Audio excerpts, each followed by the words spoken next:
So this guy's cool. I can actually take the acetate off and it stays on the gelatin. Now it will dry out. Okay, so now this dries out and what I'm left with is this. It'll just peel right off. Can you see the butterfly impression on that?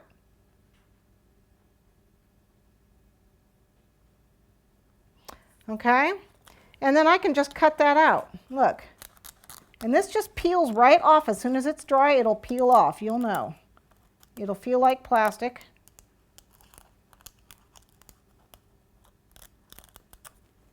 Butterfly wing.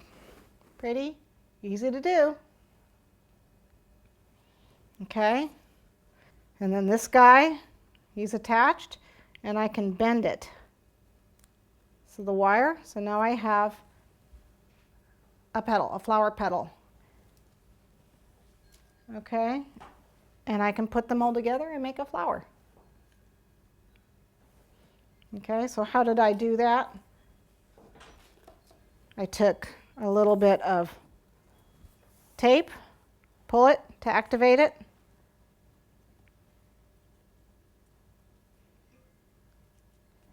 Twist.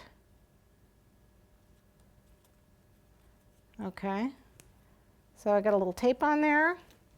And then for the stamen in the center, these are the ones I got at my craft supply store.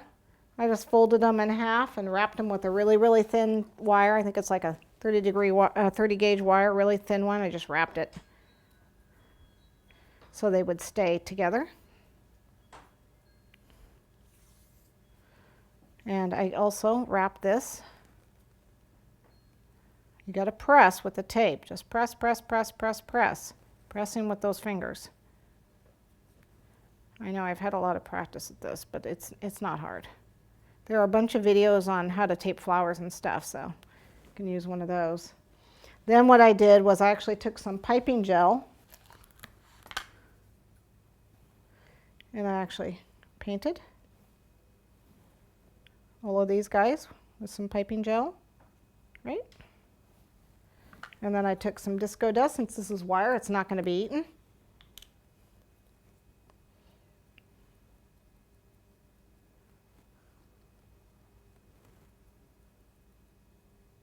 Ta-da! Okay. And then I made 6 of these. And I just take it, took my tape, just attach it right here, just wrap it around. Okay, add another of one of these and wrap, and add another one and wrap until I have 6 of them, or however many you feel like doing. Okay, and then you go all the way down, like so. And that's how you end up with that. Okay? I also did one with round petals. Figured what the heck.